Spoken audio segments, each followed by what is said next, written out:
আপনারা সবাই জানেন যে হিন্দু ধর্মে সময়কে 4টি যুগে ভাগ করা হয়েছে।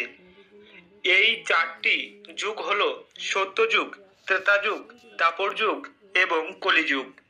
এই মুহূর্তে আমরা কলিযুগে বাস করছি। পুরাণে কলিযুগকে অভিশাপের সমান মনে করা হয়। কিন্তু বন্ধুরা, আপনারা কি জানেন কলিযুগ কখন শেষ হবে? আর কলিযুগ শেষ হওয়ার পর কোন যুগ আসবে?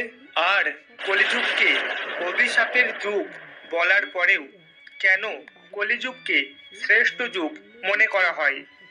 বন্ধুরা, এই ভিডিওতে আপনারা এই সমস্ত প্রশ্নের উত্তর পাবেন এবং সত্যযুগের কি বৈশিষ্ট্য ছিল তাও জানতে পারবেন এবং এই যুগের মানুষের বিশেষতা কি ছিল যা অন্য যুগের মানুষের মধ্যে নেই।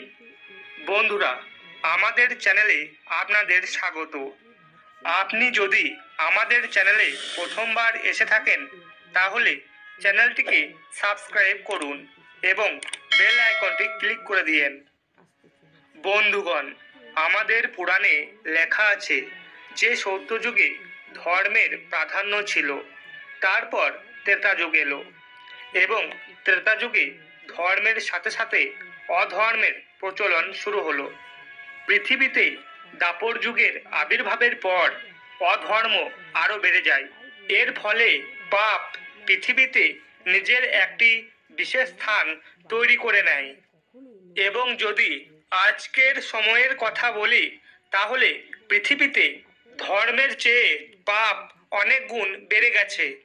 এছাড়া এটাও বলা হয়েছে যে আগামীতে কলিযুগ আরো ভয়ঙ্কর হয়ে উঠবে এবং কলিযুগে যেটুকু ধর্ম অবশিষ্ট থাকবে তাও ধীরে ধীরে নষ্ট হয়ে যাবে এবং এমন একটি সময় আসবে যখন ধর্মকে সরিয়ে অধর্ম তার নিজের জায়গা করে নেবে।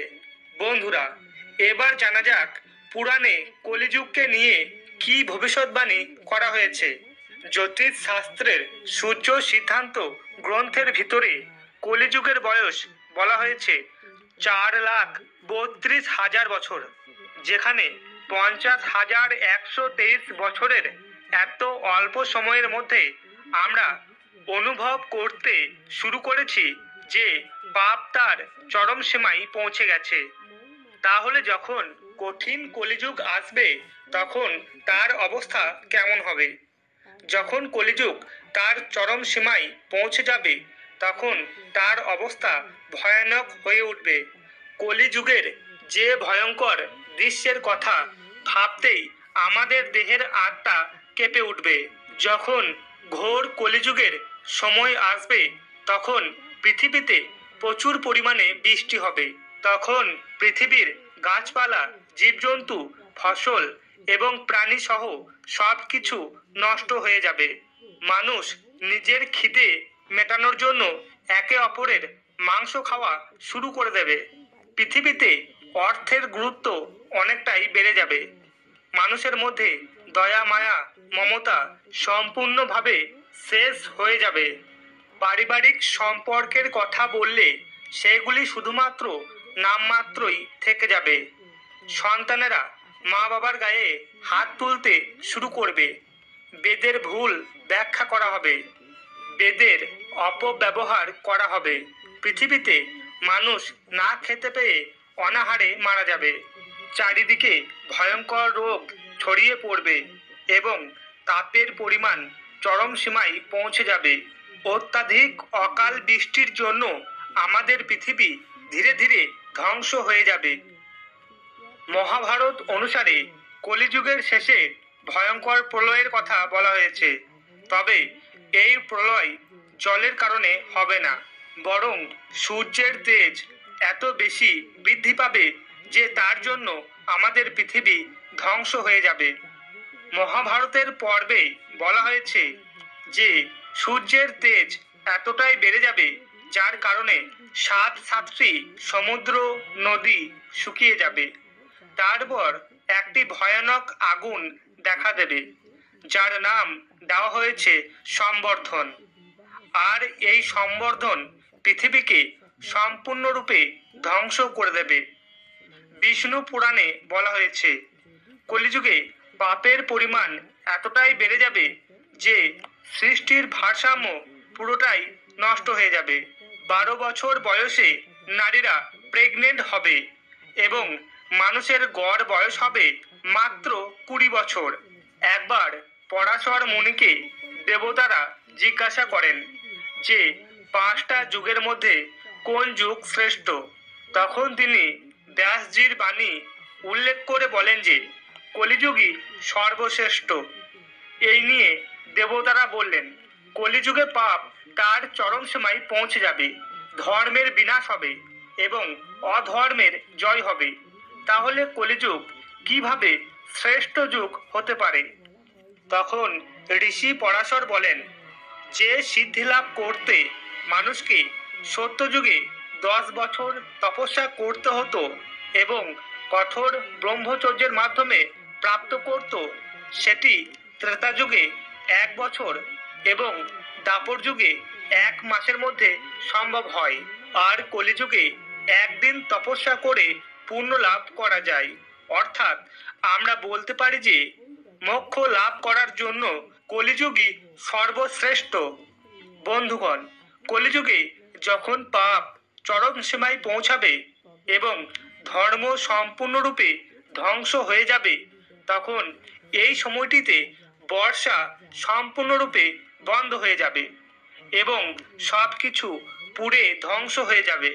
তারপর 12 বছর ধরে প্রচুর পরিমাণে বৃষ্টি হবে, যার ফলে এই পৃথিবী সম্পূর্ণরূপে জলে ভরে যাবে এবং প্রাণীরা আবার জলের ভিতরে বেড়ে উঠতে শুরু করবে। এর মানে হলো মহাবিশ্বে একটি নতুন যুগের সূচনা হবে। সৃষ্টি 28তম যুগ ত্যাগ করে 29তম যুগে প্রবেশ করবে এবং তারপরে আবার একটি নতুন যুগ শুরু হবে যা সত্যযুগ নামে পরিচিত হবে, যার পরে পৃথিবীতে ধর্ম পুনরায় প্রতিষ্ঠা হবে।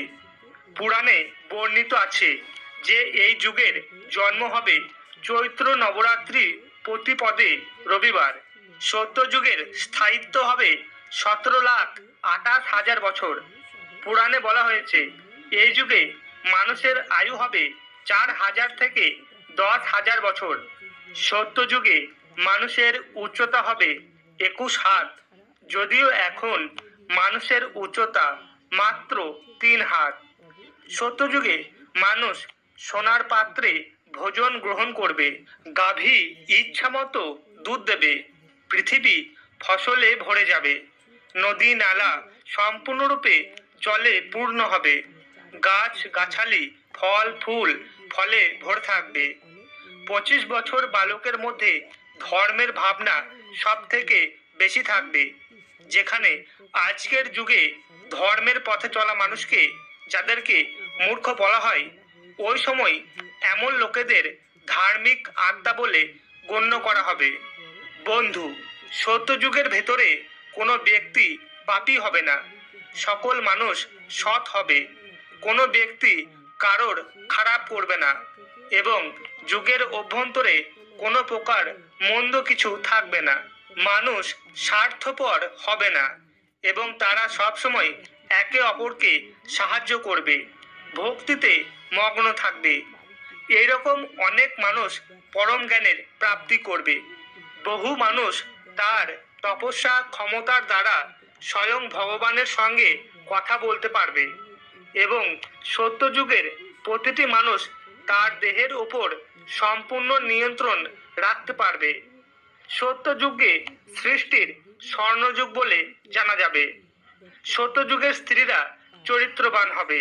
সত্যযুগে স্ত্রীরা চরিত্রবান হবে এবং তারা একটা পুরুষ মানুষকে ভালোবাসবে, তাদের মনে কোনো রকম পাপ থাকবে না। যে মহিলা তার স্বামী ছাড়া অন্য পুরুষের কথা ভাববেন, সেই স্ত্রী সঙ্গে সঙ্গে মারা যাবে। সত্যযুগে স্বামীর মৃত্যু হওয়ার সঙ্গে সঙ্গে স্ত্রীদের মৃত্যু হয়ে যাবে। তো বন্ধুরা, আমরা আপনাদের বলে দিই, এই সত্যযুগ আসতে এখনো লক্ষ লক্ষ বছর বাকি আছে, কারণ কলিযুগ এখনো সমাপ্ত হয়নি। মানুষকে ধর্মের পথে চলতে হবে এবং তার জীবনে পূর্ণ কাজ করতে হবে, যাতে সে তার পরবর্তী জন্মে অনেক সুখ পেতে পারে। বন্ধুরা, ত্রেতা যুগে ভগবান বিষ্ণুর ভক্তি সর্বোত্তম ছিল বলে বিবেচিত হয়। বন্ধুরা, কলিযুগের ভিতরে মানুষের আয়ু অনেক কম। এই জন্য জপ তপ, ভগবদ গীতা শ্রবণ করে মুক্তি প্রাপ্ত করা যাবে। বন্ধুরা, এই কলিযুগে মানুষের মুক্তি পাওয়ার পথ হলো ভগবান শ্রীকৃষ্ণের হরে কৃষ্ণ নাম। আপনারা নিশ্চয়ই আজকের বিষয়বস্তু বুঝতে পেরেছেন। যদি ভিডিওটি ভালো লাগে তাহলে কমেন্টে জয় শ্রীকৃষ্ণ অবশ্যই লিখবেন।